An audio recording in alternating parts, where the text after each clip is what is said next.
Party వార్తలు వాస్తవాల్లో మనతో ఉన్నారు బీఆర్ఎస్ పార్టీ సీనియర్ నాయకులు గట్టు రామచంద్రరావు గారు, రాజకీయ విశ్లేషకులు మొహమ్మద్ జమీలుద్దీన్ గారు. గుడ్ మార్నింగ్ అండి, వెల్కమ్ టు వార్తలు వాస్తవాలు. రైట్గా హైదరాబాద్ మహానగర మంచినీటి అవసరాలు తీర్చడం కోసం Godavari drinking water supply phase 2కు ప్రభుత్వం పచ్చ జెండా ఊపింది. అయితే గోదావరి 2 దశ పనులకు 5,560 కోట్లు కేటాయించింది. గ్రావిటీ ద్వారా హైదరాబాద్కు నీళ్లు తీసుకురావడానికి చాలా ఈజీ మార్గం ఉంది. కానీ గ్రావిటీని కాదనుకోండి, కొండపోచమ్మ సాగర్ నుంచి తీసుకురావచ్చు యాక్చువల్లీ. బట్ కొండపోచమ్మ సాగర్ నుంచి వచ్చే గ్రావిటీని కాదు అనుకొని లిఫ్ట్ చేయడానికే ప్రభుత్వం మొగ్గు చూపింది. 23 కిలోమీటర్ల దూరంలో ఉన్న కొండపోచమ్మ సాగర్ను కాదు అనుకొని 50 కిలోమీటర్ల దూరం ఉన్నటువంటి మల్లన్న సాగర్ను ఎంచుకుంది రాష్ట్ర ప్రభుత్వం. సో దీనిపైన అనుమానాలు వ్యక్తమవుతున్నాయి. గోదావరి మంచినీటి పథకంలో ఉన్న మతలబు ఏమిటి అనేది. ఎస్ రామచంద్రరావు గారు, గోదావరి మంచినీటి పథకం వెనుక ఉన్న మతలబు ఏంటి? అంటే అవకాశం ఉన్నదాన్ని కాదు అనుకొని బడ్జెట్ పెంచి తర్వాత వ్యయము ప్రయాసం అన్నీ పెంచి కూడా ఎందుకు ప్రభుత్వం ఇటువంటి నిర్ణయం తీసుకుంది అనుకుంటున్నారు? హైదరాబాదుకు మంచినీటి పథకం అనేది మంచి కార్యక్రమం. అది కంటిన్యూషన్ ప్రాసెసే. గతంలో నుంచి వస్తున్న దాన్ని ఇది రెండో ఫేజ్గా ముందుకు తీసుకురావడానికి, ఒక చోట నుంచి మరో చోటకు నీరుని తీసుకుపోవడానికి సామాన్య రైతు కూడా తన పొలంలో చేసేటప్పుడు ప్లాన్ చేస్తాడు. ఏమని, తనకు గనక పల్లంలోకి నీళ్ళు వస్తుంది అనుకున్నప్పుడు అటు ప్రయత్నం చేస్తాడు మొదటి దశ. లేదనుకున్నప్పుడు గూడతోనో లేదా పంపుతోనో లేదా మోటార్తోనో దాన్ని ఎత్తిపోస్తూ ఉంటాడు. అది ఒక చిన్న కార్యక్రమం. ఇది ఒక పెద్ద కార్యక్రమానికి తీసుకున్నప్పుడు కూడా ఏమవుతుంది, ఈజీ మెథడ్ ఏంటి, లేదు మనం హార్డ్గా దాన్ని కంపల్సరీ చేయాల్సింది ఏంటి. మార్గం లేకపోతే నీకు ఆ గ్రాడ్యుయేట్ మార్గం లేకపోతే గ్రావిటీ మార్గం లేకపోతే ఖచ్చితంగా నీకు ఎత్తిపోయాల్సిందే. కానీ మార్గం ఉన్నప్పుడు దాన్ని ఎందుకు వదులుకున్నారు అనేది ఒక ప్రధానమైన అంశం. ఇప్పుడు ముందే అన్నారు దాని మతలబే ఏంటంటే అసలు మతలబే అది. మతలబే ఏంటంటే అసలు మతలబే అది. గవర్నమెంట్ వచ్చిన కానించి ఇది ఎంతకాలం ఉంటుందో ఏంటో వాళ్ళకి డౌట్ ఉంది. ఉన్నంతకాలం సర్దుకోవాలనే కోరికలో ఉన్నారు. ఏదో కార్యక్రమాన్ని అక్కడ నేను ఒక జిల్లాని సృష్టిస్తున్నా, లేదా కూడా సిటీని కట్టేస్తున్నా, ఇట్లా ఒక కార్యక్రమాన్ని పెట్టి దానికి చుట్టూ నిధుల సేకరణ, పర్సనల్ నిధుల సేకరణ కోసం ప్రయత్నాలు చేయడం మొదలుపెట్టారు.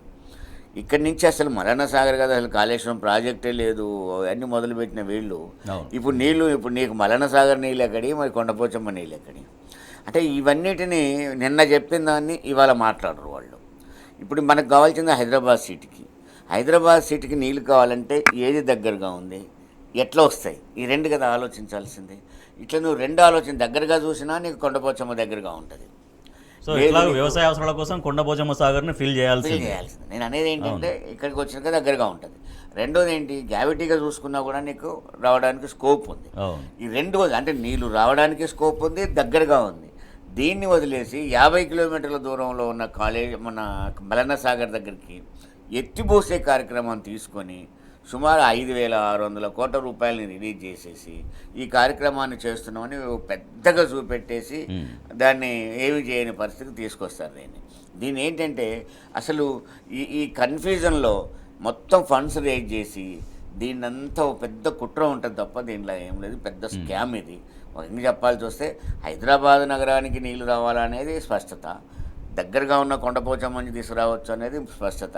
23 కిలోమీటర్ల దూరంలో ఉంది. గ్రావిటీ నీళ్లు రావడానికి స్కోపు అక్కడి నుంచే ఉంది, తీసుకురావచ్చు. కానీ మల్లన్న సాగర్కి వెళ్ళి అక్కడి నుంచి ఎత్తిపోయాలనే కార్యక్రమానికి వచ్చినప్పుడు స్పష్టంగా అర్థమవుతుంది దీని వెనుక పెద్ద స్కామ్ ఉంది అని.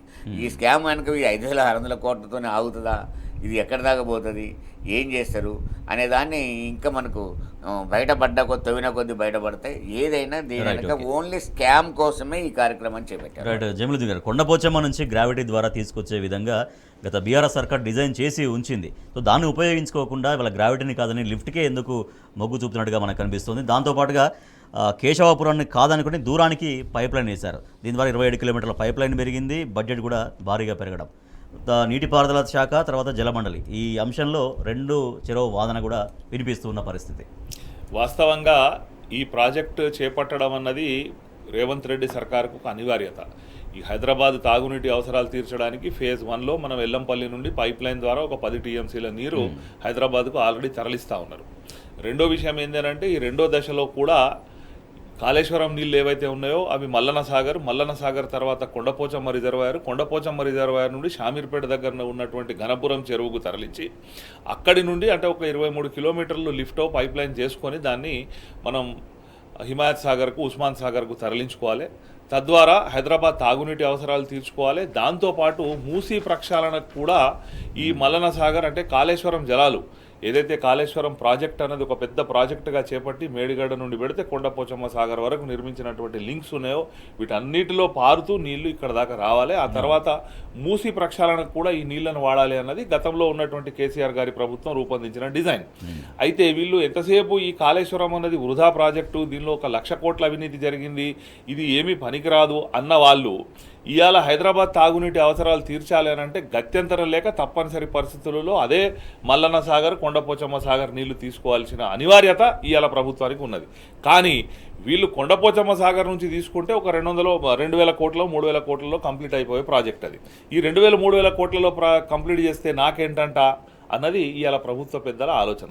కాబట్టి దీన్ని ఒక 5,600 కోట్ల రూపాయలకు దీని యొక్క అంచనాలను పెంచి అనవసరంగా అంటే దగ్గర వదిలిపెట్టి ఇంకా 27-30 కిలోమీటర్ల దూరం పోయి మల్లన్న సాగర్ నుండి నీళ్లు తీసుకురావడం. కొండపోచమ్మ సాగర్ అన్నది చిన్న చెరువు కాదు, అదొక 15 టీఎంసీల రిజర్వాయర్. అది ఎప్పుడు 15 టీఎంసీల నీళ్లు ఉంటాయి. అందులో మల్లన్న సాగర్ నుండి గ్రావిటీ ద్వారా అక్కడికి నీళ్ళు వస్తాయి. అక్కడి నుంచి మీకు ఘనపురం చెరువు షామీర్పేట దగ్గర అంటే ఇక్కడ నుంచి ఒక 30 కిలోమీటర్ల దూరం ఉన్న షామీర్పేట దగ్గర ఉన్న ఘనపురం చెరువుకు కూడా గ్రావిటీ ద్వారా నీళ్ళు వచ్చే అవకాశం ఉన్నది.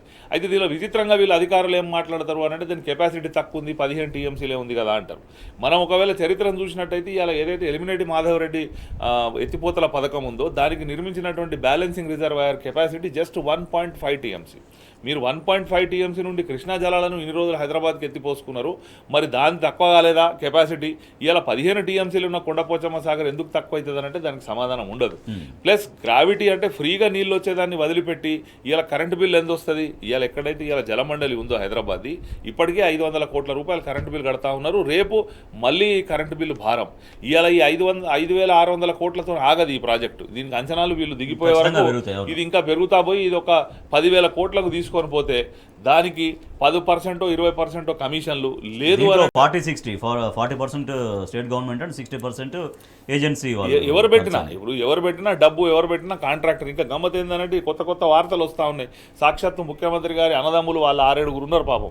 వాళ్ళందరూ రోజుకో కొత్త కంపెనీ లాంచ్ చేస్తున్నారు. మరి ఆ కంపెనీలకే అప్పచెప్తే ఓ 30-40% దానిలో కమిషన్లు వస్తాయి. ఇప్పుడు రామచంద్రరావు గారు చెప్పినట్టు ఇది ఖచ్చితంగా ఒక పెద్ద స్కామ్. ఇది ప్రజల డబ్బు కాబట్టి దీని మీద ప్రతిపక్షాలతో పాటు ప్రజలు కూడా స్పందించాల్సిన అవసరం ఉన్నది. ఇది కొండపోచమ్మ సాగర్ నుంచి వెళ్ళి నీళ్లు తెచ్చుకునే డిజైన్ ఏదైతే గతంలో కేసీఆర్ గారి ప్రభుత్వం ఆల్రెడీ ప్రతిపాదించి దానికి డిపిఆర్ సిద్ధం చేసి ఉన్నదో కాళేశ్వరం డిపిఆర్లోనే 30 టీఎంసీల నీళ్లు మనకు అలొకేషన్ ఉంది హైదరాబాద్కు. దాన్ని వాడకుండా ఇలా ఏదో కొత్తగా కథలు తయారు చేసి ఇది జస్ట్ ప్రజా డబ్బును వృధా చేసి అందులో కమిషన్లు దొబ్బడానికి మాత్రమే ఈ కొత్త ప్రతిపాదనలు ఈ పంపింగ్లు పైప్ లైన్లు పట్టుకొచ్చారన్నది స్పష్టంగా అర్థమవుతున్నది. సో గత బీఆర్ఎస్ సర్కార్ ఏవైతే డిజైన్స్ చేసి ఉందో వాటిని యాజ్ ఇట్ ఈజ్గా వాడుకుంటే ప్రజలకు ఫలితం అనేది ఖచ్చితంగా అందుతుంది. సో దాంట్లో భాగంగా చేయాల్సింది చేయకుండా రకరకాలుగా ఇట్లా చేయడం అనేది. ఎందుకంటే మన హరీష్ రావు గారు లేఖ రాసిన తర్వాత నీళ్లు విడుదల చేయడం, అంతకుముందు కేటీఆర్ గారు ఒక 50,000 మందితో మేము అక్కడికి పోయి మేమే మోటార్లు ఆన్ చేస్తామని చెప్తే కానీ ఆన్ చేయకపోవడం, ఇవన్నీ ప్రజలు ఎట్లా గమనిస్తూ ఉన్నారు? ప్రజలు గమనిస్తూ ఉన్నారు కానీ ప్రజలు గమనిస్తలేరు అని కదా గవర్నమెంట్ ఆలోచన. మేము ఏది చేస్తే అది వింటారు. ఇప్పుడు మాకు క్రేజ్ ఎలా ఉంది అనేది వాళ్ళ అంచనా ఒకటి. రెండోది ఏంటంటే ఉన్నంతకాలం సర్దుకుందాం అనేది. కాబట్టి నేను అనేది ఏంటంటే కేసీఆర్ ఆనవాళ్లే నేను లేకుండా చేస్తా అన్నప్పుడు కేసీఆర్ రూపొందించిన దాన్ని నేను ఎలా కొనసాగిస్తాను? దానివల్ల నాకు వచ్చేది ఏంటి అనేది కదా ప్రశ్న. ఇప్పుడు ఆ మొత్తము డిపిఆర్ తయారు చేసి మొత్తం అసలు షామీర్పేట దగ్గర రిజర్వాయరు, దాని తర్వాత అక్కడి నుంచి నీళ్లు అనేది ఓపెన్గానే రెడీ చేసి పెట్టినాయి, ప్రజలందరూ ఆమోదించినాయి. ఆ విధంగా ఈజీ మెథడ్ కూడా.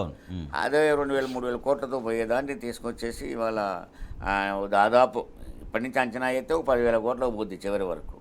దీన్ని నేను అనేది ఏంటంటే కేసీఆర్ ఆనవాళ్ళు లేకుండా చేస్తా అని చివరికి నీళ్ళే లేకుండా చేసే దశకు తీసుకొచ్చారు. అసలు మేడిగడ్డ కాడ మొదలుపెట్టేసిన దాన్ని అసలు కాళేశ్వరమే లేదన్నారు. కాళేశ్వరం అంటే కేవలం మేడిగడ్డ మాత్రమే అనేదాన్ని ఒక ప్రచారం చేశారు.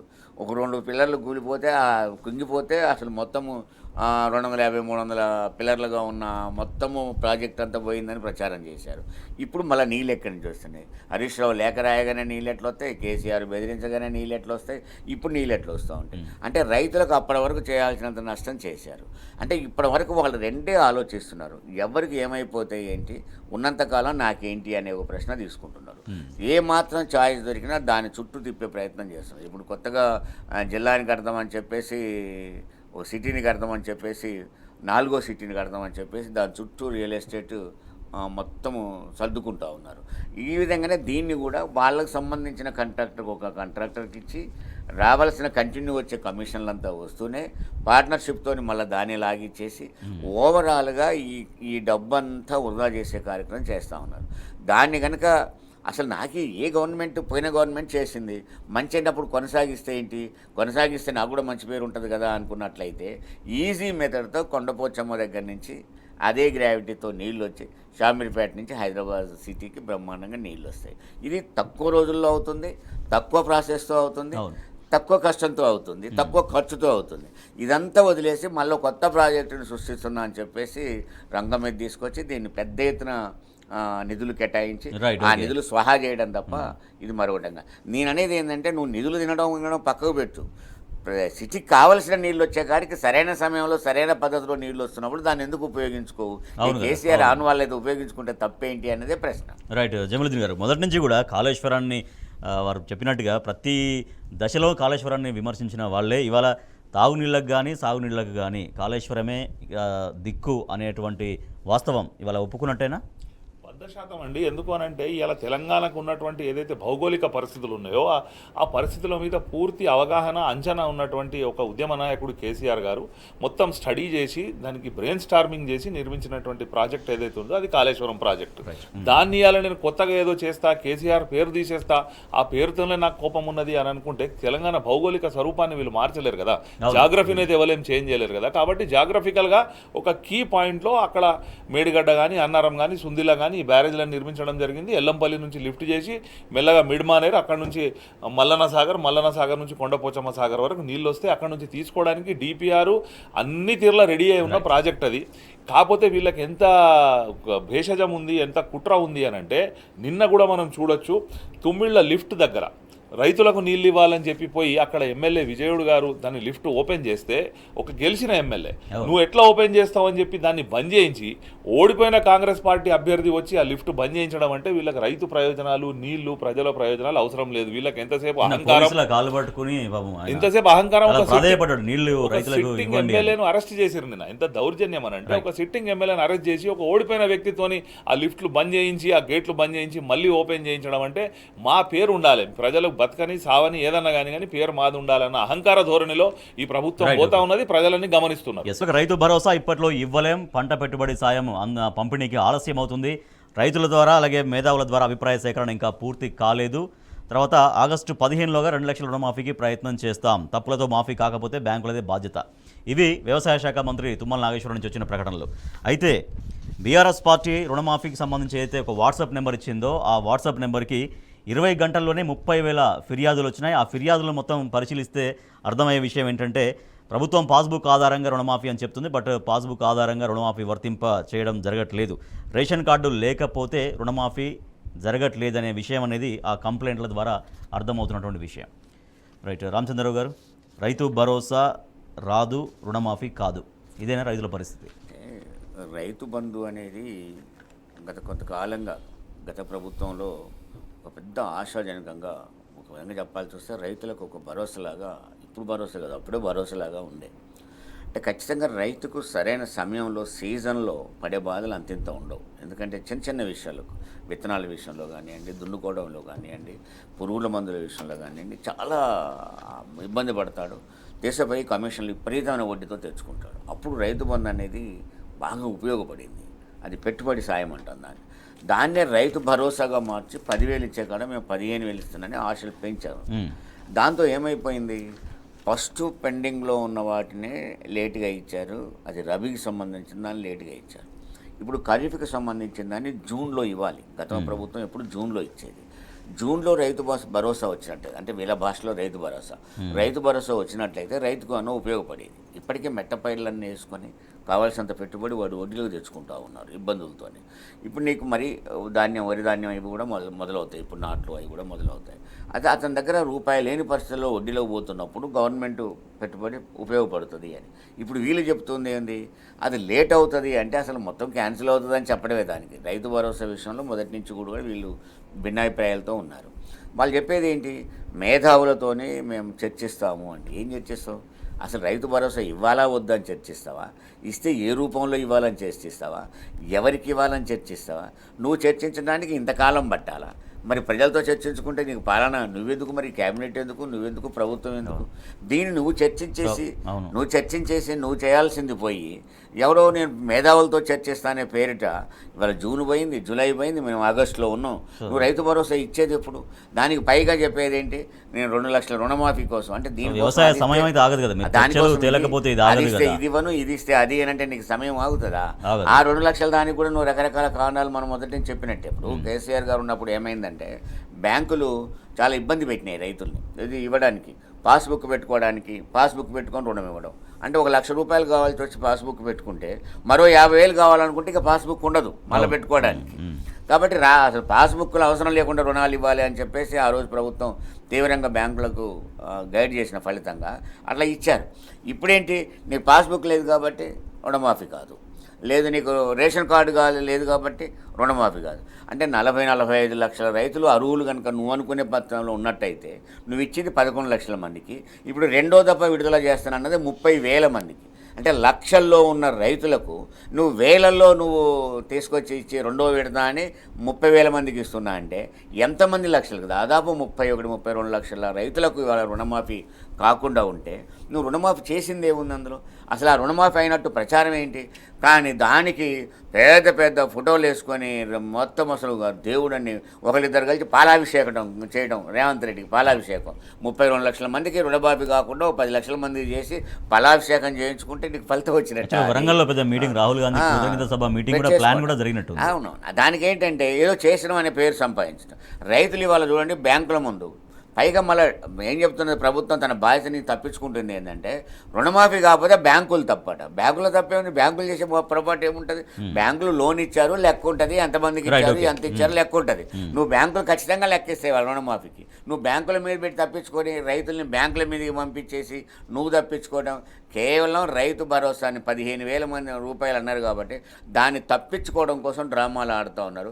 నేను అనుకోవడం ఏంటంటే వ్యవసాయ రంగంలో అనుభవజ్ఞుడు తుమ్మల నాగేశ్వరరావు దానికి, కానీ ఆయన ఇట్లా ఎందుకు చేస్తున్నాడు అని అన్నప్పుడు ఆయన చేతిలో ఏం లేదు. ఎంత గమ్మత్ ఏంటంటే క్యాబినెట్లో ఒక అవగాహన లేకపోవడం, అసలు ముఖ్యమంత్రి బదనాం కావాలనే మంత్రులు కోరుకుంటున్న దశలో నష్టపోతుంది ఎవరైనా అంటే రైతులు.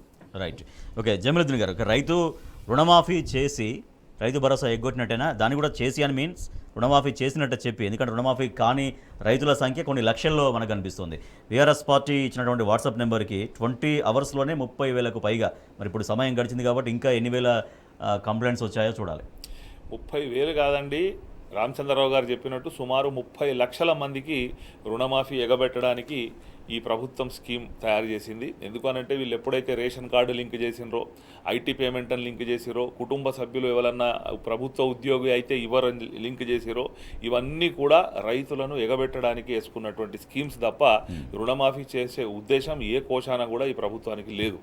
వీరు నిన్న లక్షలోపు రుణమాఫీ కొరకు ఏదైతే 6,800 కోట్లు మేము రిలీజ్ చేసినామని చెప్తుర్రో, ఆ డబ్బు గతంలో మీకు కేసీఆర్ గారి ప్రభుత్వం ఉన్నప్పుడు రైతు బంధు కొరకు పెట్టినటువంటి 7,000 కోట్లు వాళ్ళకు అన్యాయులైన కాంట్రాక్టర్లకు అప్పుడు ఇచ్చుకున్నారు. ఆ తర్వాతనే రైతు బంధు పైసలు డీలే చేసుకుంటూ మొన్న మే వరకు ఇచ్చారు.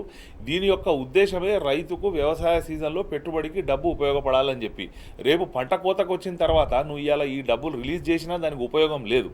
అంటే అది మళ్ళా తిరిగి ఏదో రకంగా, అంటే వీరు చెప్పిందే నేను చెప్పడం లేదు, కాంగ్రెస్ పార్టీ నాయకులే గతంలో ఏం చెప్పారు అని అంటే ఈ రైతు బంధు పైసలు ఇస్తే వాళ్ళు పోయి మందు తాగుతారు అని చెప్పి నీకు పెట్టుబడి సహాయం సహాయం సమయానికి అందిస్తే అది సహాయానికి ఉపయోగపడుతుంది, కానీ నువ్వు తర్వాత అందిస్తే అది దుబారా ఖర్చుకు పోయే ప్రమాదం కూడా ఉంటుంది. ఇంకోటి ఏంటంటే కేవలం మిత్తికి తెచ్చుకోవడమే కాదు సహాయం, పెట్టుబడి కొరకు రైతు నా అటువంటి ఆసామి ఏం చేస్తాడు అంటే నువ్వు ఈ పంట నాకే అమ్మాలని కూడా ఒప్పందం చేసుకుంటాడు. అంటే అసలు మిత్తితో పాటు మద్దతు ధర ఇవ్వకుండా కూడా ఆ పంటను ఈ డబ్బులు మిత్తికి ఇచ్చిన ఆసాములు తీసుకునే ప్రమాదం ఉంటుంది, రైతులు నష్టపోతారు. ఈ బోకస్ ఇదంతా కూడా 2 లక్షల రుణమాఫీ అన్నది పూర్తిగా బోకస్. ఎందుకంటే సాక్షాత్తు ముఖ్యమంత్రే 70 లక్షల రైతు ఖాతాలు ఉన్నాయి, పాస్బుక్లు ఉన్నాయి, లోన్ ఖాతాలు ఉన్నాయి బ్యాంకుల్లో అని చెప్పి చెప్పిండు. లేదు 39 లక్షల మందికి మేము రుణమాఫీ చేస్తామన్నాడు. 39 లక్షలు పోయి 35 లక్షలు అన్నారు. నిన్న వీళ్ళు చేసింది ఎంత అని అంటే కేవలం 11-12 లక్షల మందికి చేసిరు. ఇవాళ ఇంకో 30,000 మందికో, సరే కాదు అని అంటే 50,000 మందికో, 1,00,000 మందికో చేస్తారు. మరి మిగతా 25-30 లక్షల మంది ఎక్కడ పోయినరు? వీళ్ళు స్వడబ్బా కొట్టుకోవడం, వీళ్ళ ఫోటోలకు వీళ్ళే పాలాభిషేకాలు చేసుకోవడం, తండ్రి ఫోటోకు బిడ్డ ఫోటోకు తండ్రి పాలాభిషేకాలు చేసుకొని ఈ మీడియా మేనేజ్మెంట్తోని ప్రజలను మభ్యపెట్టే ప్రయత్నం చేస్తున్నారు. కానీ ఎవరైతే లబ్ధిదారులు ఉన్నారో, ఎవరైతే రుణమాఫీ కాలేదో వాళ్ళందరూ కూడా కుత ఉడుకుతున్నారు. కేవలం 30,000 మంది బీఆర్ఎస్ పార్టీ ఏదైతే హెల్ప్ లైన్ పెట్టిందో ఫిర్యాదు చేశారు, కానీ 30 లక్షల మంది రైతులు వీళ్ళు ఎక్కడ దొరుకుతారా వీళ్ళ సంగతి చెప్దామన్న ఆలోచనతో రైతులు ఉన్నారు. వాళ్ళు ఇది మొదటిసారి కాదు, ప్రతి అడుగులో మోసం. వాళ్ళు 6 గ్యారెంటీలకు చట్టబద్ధత కల్పిస్తామన్నారు, అది కల్పించలేదు. డిసెంబర్ 9కి చేస్తామన్న రుణమాఫీ ఇంకా కాలేదంటే 9 నెలలు నిండింది. అది కూడా ఈ రైతు బంధు పైసలు రుణమాఫీకి ఇచ్చి రైతు బంధును ఎగబెట్టి ప్రజలను మభ్యపెడుతున్నారు, ప్రజలన్నీ గమనిస్తున్నారు. అతి త్వరలో వాళ్ళ ప్రభుత్వాన్ని ఉంచుతారా, మరి లేకపోతే ఇంకేదైనా తిరుగుబాటు వస్తుందా అనే పరిస్థితి కూడా రైతులలో ఎలా కనిపిస్తుంది. తెలంగాణలో 1000 కోట్లతో బయోఫ్యూయల్స్ ప్లాంట్ ఏర్పాటు చేయడం కోసం స్వచ్ఛ బయో అనే కంపెనీ ముందుకు వచ్చింది. బట్ అసలు ఆ స్వచ్ఛ బయో కంపెనీ పేరుతో కంపెనీయే కనిపించట్లేదు. రికార్డులో ఉన్నది స్వచ్ఛ బయో గ్రీన్ ప్రైవేట్ లిమిటెడ్. డైరెక్టర్గా దీనికి సీఎం తమ్ముడు జగదీశ్వర్ రెడ్డి ఎనుమల ఉన్నారు. 15 రోజుల కింద ఏర్పాటు జరిగింది. షేర్ క్యాపిటల్ 10 లక్షలు. సో అసలు ఈ ఒప్పందం నిజమేనా, స్వచ్ఛమేనా అనే అనుమానాలు వ్యక్తమవుతున్నాయి. రామచంద్రరావు గారు, ఈ ఒప్పందం స్వచ్ఛమేనా అనే అనుమానాలు ఎందుకు రావాల్సి వస్తుంది? స్వచ్ఛం అనుకోవాలనే వాళ్ళు ఒప్పందం చేసుకున్నారు దాన్ని. అది స్వచ్ఛం అనుకోవాలని స్వచ్ఛాన్ని పేరు పెట్టినప్పుడే దాంట్లో ఏదో ఉన్నది అని అనుమానం వస్తుంది. ఎందుకంటే సరుకు తక్కువ ఉన్నప్పుడు దాని మోత ఎక్కువగా ఉంటుంది. ఎప్పుడైనా సరుకు తక్కువ ఉంటే సౌండ్ ఎక్కువ వస్తుంది అన్నట్టు. కానీ నేను అనుకోవడం ఏంటంటే అసలు రేవంత్ రెడ్డి స్టైలే అసలు ఈ పాలన గీలన కాకుండా ఈ పెట్టుబడులను తిరుగుతున్నాడు. మీరు చూశారు కదా, దాదాపు డప్పు మోగనే కొమ్ము మోగుద్దని ఆయనమ్మటి ఈయనమ్మటి ఆయన మొత్తం అమెరికా చేరి తిరుగుతూ ఉన్నారు ఏదో దానికోసం. అంటే పెట్టుబడులు ఏదో తీసుకొస్తున్నాం అది దాన్ని పెట్టి.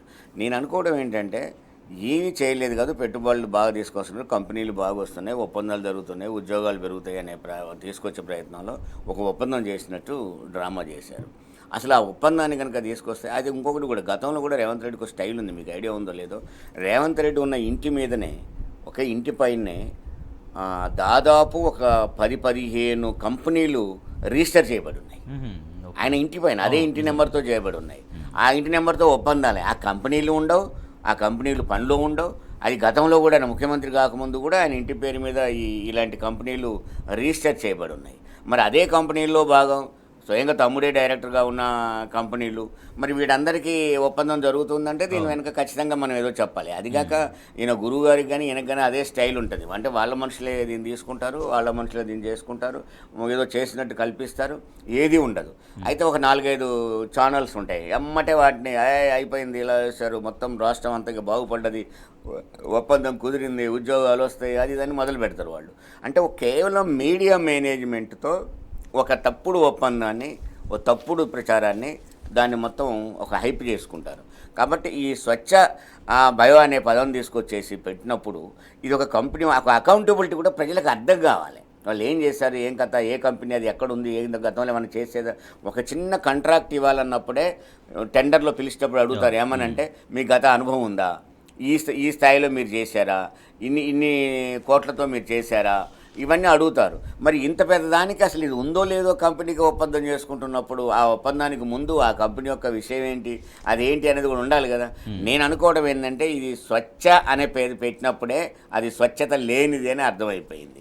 కాబట్టి ఈ పెట్టుబడులన్నీ కూడా ఒక డ్రామా, ఒక హైప్ కోసం ప్రయత్నం చేస్తున్నాడు తప్ప అలా ఏం లేదు. తన కుటుంబానికి, తనకు చెప్పాడు కదా మనవాడు, ఒక 5-6 అన్నదమ్ములు ఉన్నారని, అందరికీ నిరుద్యోగాన్ని రూపుమాపి ఉద్యోగాన్ని ఆ 5-6కి ఇప్పించే ప్రయత్నం చేస్తున్నాడు. రేవంత్ రెడ్డి గారి గొప్పదనం ఏంటంటే గతంలో కూడా మనం జనవరి 2024 చూసినట్టయితే కేవలం 27 లక్షల రూపాయల షేర్ క్యాపిటల్ ఉన్నటువంటి ఒక గోధి ఇండియా అనే కంపెనీ, అది 8,000 కోట్ల రూపాయలు పెట్టుబడి పెడుతుంది, బ్యాటరీలు మ్యానుఫ్యాక్చర్ చేస్తుందని కూడా ఒక కంపెనీతో దావోస్లో గతంలో ఒక అగ్రిమెంట్ చేసుకొని వచ్చినా అని చెప్పి కూడా వారు అప్పుడు ఊకదంపుడు చెప్పులు చెప్పారు. దానికి బజాయించే పత్రికలు ఛానళ్ళు కూడా బజాయించి చెప్పినాయి. మరి ఆ గోధి ఇండియా కంపెనీ ఎక్కడుంది, ఆ బ్యాటరీలు ఎక్కడ తయారవుతున్నాయి అనేది ఇంతవరకు పత్తలేదు. అదేవిధంగా నిన్న వీరు ఏదైతే కంపెనీ కొత్తగా స్వచ్ఛ ఇండియా గ్రీన్ ఇండియా అంటున్నారో దాని గురించి గూగుల్ అంతా సెర్చ్ చేసిన ఏ గూగుల్లో ఆయనకు లేదు, ఏ సోషల్ మీడియా ప్లాట్ఫామ్లో లేదు. మరి 100,000 కోట్ల రూపాయలు పెట్టుబడి పెట్టి మేము ఉపాధి కల్పిస్తామని చెప్పుకునే కంపెనీలకు కనీసం గూగుల్లో అకౌంట్ లేకుండా ఉండరు, సోషల్ మీడియా హ్యాండిల్ లేకుండా ఉండరు. కాబట్టి ఇవన్నీ కూడా లేని కంపెనీలను సృష్టించి ఒకే అడ్రస్ మీద ఇదంతా కూడా వాస్తవంగా వీళ్ళ కుటుంబ వ్యాపారం అంతా కూడా రియల్ ఎస్టేట్. ఈ రియల్ ఎస్టేట్ వ్యాపారం దగ్గర అంత బ్లాక్ మనీ ఉంటుంది కాబట్టి దాన్ని వైట్గా చేసుకోవడానికి ఇది జరుగుతున్న కుతంత్రమా అన్నది కూడా దీని మీద ఎవరైతే ఈ పెట్టుబడి నిపుణులు ఉంటారో, ఈ కంపెనీస్ యాక్ట్ చూసే వాళ్ళు ఉంటారో వీళ్ళందరూ కూడా దీన్ని సూక్ష్మంగా గమనించాల్సి ఉన్నది. ఈ కంపెనీలు లేవు, ఈ పెట్టుబడి వచ్చింది లేదు, కేవలం ఒకటే ఇప్పుడు అసెంబ్లీ అయిపోయింది. ఈ రుణమాఫీ మీద కానీ, ఈ రైతు భరోసా మీద కానీ, రైతు బంధు మీద కానీ ప్రజలు ఎక్కడ నిలదీస్తారో అని చెప్పి వెంటనే ఇక్కడ నుంచి ఒక 15 రోజులు టూర్ అమెరికాకు ఆయన వెళ్ళిపోయాడు. వారి ఇంకో సహోదరుడు ఉంటారు, వారు ఏ హోదాలో పోయినరో ఒక ఎమ్మెల్యేని తీసుకొని వారు ఆస్ట్రేలియాకి వెళ్ళిపోయారు. సరే అది ప్రైవేట్ టూరా ప్రభుత్వం టూరా తెలియదు, కానీ అక్కడి నుండి వాళ్ళు కూడా సోషల్ మీడియాలో పోస్టులు పెట్టుకుంటూ మేమేదో ఆస్ట్రేలియా అంతా సెర్చ్ చేస్తున్నామని వారు కొండలరెడ్డి గారు వారు చేయడం, ఇవన్నీ కార్యక్రమాలు ఏవైతే ఉన్నాయో దీన్ని మనం గమనించినప్పుడు ఇది స్పష్టంగా అర్థమయ్యేది ఏంటంటే దీంతో ప్రజలకు కానీ తెలంగాణ రాష్ట్రానికి కానీ ఉనగూరేది లేదు. గతంలో కేటీఆర్ గారు కష్టపడి ఏదైతే ఒక బ్రాండ్ ఇమేజ్ను సంపాదించారో దాన్ని వీరి మాటలతోని చేతలతోని హైదరాబాద్ బ్రాండ్ ఇమేజ్ను, తెలంగాణ బ్రాండ్ ఇమేజ్ను ఖరాబ్ చేస్తున్నారు. కేవలం వీళ్ళ కుటుంబ సభ్యుల యొక్క బ్లాక్ మనీని వైట్ చేసుకోవడానికి, వాళ్ళ కాంట్రాక్ట్లు అప్పచెప్పడానికి మాత్రమే ఇదంతా కూడా ఈ కంపెనీల సృష్టి అన్నది దీని బ్యాక్గ్రౌండ్ చూసినప్పుడు మనకు అర్థమవుతా ఉంది. ఇక తెలంగాణ రాష్ట్ర ఘనతకు సంబంధించినటువంటి ఒక వార్త మనం చూస్తున్నాం. నల్లా కలెక్షన్లలో తెలంగాణ దేశంలోనే టాప్గా నిలిచింది. 2020-21 నాటికే పెద్ద రాష్ట్రాలతో పోటీపడి ఆ పెద్ద రాష్ట్రాలను కాదని తెలంగాణ టాప్గా నిలిచినటువంటి విషయాన్ని స్వయంగా రాజ్యసభలో కేంద్ర జలశక్తి మంత్రిత్వ శాఖ వెల్లడించింది. రామచంద్రరావు గారు, నల్లా కనెక్షన్లో తెలంగాణ ఫస్ట్ ప్లేస్లో నిలిచినటువంటి ఘనత చూస్తుంటే ఏమనిపిస్తోంది? వాస్తవే కదా. ఇప్పుడు చిన్న చిన్న పల్లెటూళ్ళల్లో కూడా పట్టణాలు నల్లాలు రావడం అనేది మనం చూసాం. అసలు నల్లా అంటే ఏదో తెలియని పరిస్థితుల్లో మిషన్ భగీరథ ద్వారా వచ్చిన తర్వాత ఇప్పుడు మా ఊరు ఉంది, ఎగ్జాంపుల్ మా సొంత ఊరే ఉంది. మా సొంత ఊరుకు వర్షం పడితే చుట్టూ వాగులు పోతే నడవడానికి కూడా వీల్లేని పరిస్థితి ఉండేది. అలాంటి విలేజ్లో ఇప్పుడు మా ఇంట్లో నల్లాలు ఉన్నాయి. ఎక్కడి మిషన్ భగీరథ మీరు ఎక్కడికి పోయినా మిషన్ భగీరథ ట్యాంకులు, మిషన్ భగీరథ నీళ్లు ఇవి వస్తున్నాయి. ఇంటింటికి నల్లా, దాని పేరే ఇంటింటికి నల్లా. ఈ విధంగా నల్లా కనెక్షన్స్ అన్ని వచ్చిన తర్వాత సిటీలో కూడా ఇవాళ హైదరాబాద్ నగరంలో కూడా అసలు కనెక్షన్స్ అన్ని ఎంత ఫ్రీగా వచ్చినాయో మనం చూసాం. దీన్ని బట్టి చూసినప్పుడు ఖచ్చితంగా నెంబర్ 1 రావాల్సిందే. ఇప్పుడు 78-80% వచ్చిందంటున్నారు. ఓవరాల్గా 100% సక్సెస్కు ఏమాత్రం అనే ప్రయత్నం చేసినా కంప్లీట్గా ఉండేది ఉన్నది.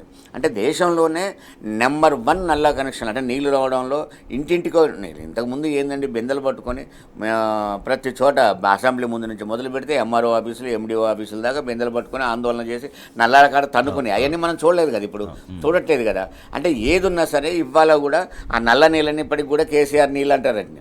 కేసీఆర్ చేపలు అన్నట్టు, కేసీఆర్ నీళ్ళు అన్నట్టు, కేసీఆర్ గొర్రెలు అని చెప్పినట్టు ఇవన్నిటికీ కేసీఆర్ నీళ్ళనే అంటారు. ఎందుకంటే మిషన్ భగీరథ పెట్టారు, ఊళ్ళలో పిల్లల్లో నీళ్ళని అట్నే పిలుస్తున్నారు. కాబట్టి అది ఖచ్చితంగా దేశంలో అది నెంబర్ 1 ఉంటుంది. ఏ రాష్ట్రంలో చేయని పనిని ఇక్కడ చేసినప్పుడు ఇంతకుముందు నాకు ఐడియా లేదు, నేను ఒకసారి విన్నా. నేను ఇవన్నీ మిషన్ భగీరథ కంటే ముందు కూడా సిద్దిపేట ప్రాంతంలో కేసీఆర్ దాని మీదనే కృషి చేశాడు అని, ఏది ఇంటింటికి నీళ్ళ విషయంలో కృషి చేశాడని. కాబట్టి ఆయన ఎమ్మెల్యే ఉన్న సమయంలో కాబట్టి ఆయన లక్ష్యం రాష్ట్ర వ్యాప్తంగా ఈ యాక్టివిటీ జరగాలన్నది జరిగింది. అది అందుకని నువ్వు ఇప్పుడు నాకు తెలిసి 80% దాకా ఉన్నాయి. ఇప్పుడు అది కూడా కంప్లీట్ అవుతుంది. ఎస్, జమీలుద్దీన్ గారు కంక్లూడ్ చేయండి. సో మిషన్ భగీరథ రిజల్ట్ అనేది వాళ్ళ దేశంలో ఎట్లా అగ్రగామిగా నిలబెట్టింది తెలంగాణని? గత సంవత్సరం కూడా ఇదే కేంద్ర ప్రభుత్వం ఎన్నో అవార్డులు తెలంగాణ రాష్ట్రంలో ఉన్నటువంటి గ్రామ పంచాయతీలకు, మున్సిపాలిటీలకు ఈ తాగునీటి విషయంలో ఇవ్వడం జరిగింది. చిన్న రాష్ట్రం అయినటువంటి గోవా నంబర్ 1 ప్లేస్లో ఉంటే 100% పోర్టబుల్ డ్రింకింగ్ వాటర్ ఇవ్వడంలో నంబర్ 2 ప్లేస్లో ఆ రోజు కూడా తెలంగాణ నిలిచింది. ఈ క్రెడిట్ గోస్ టు కేసీఆర్ గారు. వారు ఒక దూరదృష్టితోని 1984లోనే వారు ఎమ్మెల్యే అయిన తర్వాత ఎక్కడో కరీంనగర్ ఎల్ఎండి నుండి నీళ్ళని తీసుకొచ్చి వారు సిద్దిపేట ప్రజలకు తాగునీళ్ళు తాగిచ్చారు. దాని స్ఫూర్తిగానే ఇవాళ తెలంగాణ రాష్ట్రం మొత్తంలో కూడా ప్రతి పల్లెకు, గిరిజన గూడాలకు, ఈవెన్ చెంచు గూడాలకు కూడా తాగునీటి వసతి కల్పించి దాంతోని ట్యాప్ వాటర్ రావడం, ఇవాళ సీజనల్ వ్యాధులు, డయేరియా లాంటి వ్యాధులు లేకపోవడంతో ఇవాళ గూడాలు కూడా సుఖ సంతోషాలతో జీవిస్తున్నారు. ఈ క్రెడిట్ అంతా కూడా కేసీఆర్ గారికి పోతుంది. అక్కడక్కడ మిస్సింగ్ ఉంటే, కొత్త ప్రాంతాలు ఏదైనా వెలుస్తూ ఉంటే వాటికి పైప్ లైన్ వేసుడు కూడా ఈ గవర్నమెంట్కి సాతనైతే లేదు. ఈ 9 నెలల ఆ వ్యవస్థను వాడుకొని కొత్తగా ఏ ఒక్క ప్రాజెక్టు, ఏ ఒక్క పాలసీ కూడా ఈ ప్రభుత్వం చేయలేకపోయింది. కేసీఆర్ గారి పేరు రూపుమాప్తమని చెప్తున్నటువంటి వీళ్ళు వారి అడుగుజాడల్లో నడవడం తప్ప వేరే మార్గం లేదు. ఇటువంటి వ్యవస్థను కొనసాగించి ఇదే ఘనతను ముందుకు తీసుకెళ్లాల్సిన బాధ్యత ఖచ్చితంగా ఈ ప్రభుత్వం పైన కనిపిస్తుంది. Thank you so much Jamiluddin garu. Thank you so much గట్టు రామచంద్రరావు గారు. ఇది ఇవాల్టి వార్తలు వాస్తవాలు. చూస్తూనే ఉండండి టీ న్యూస్.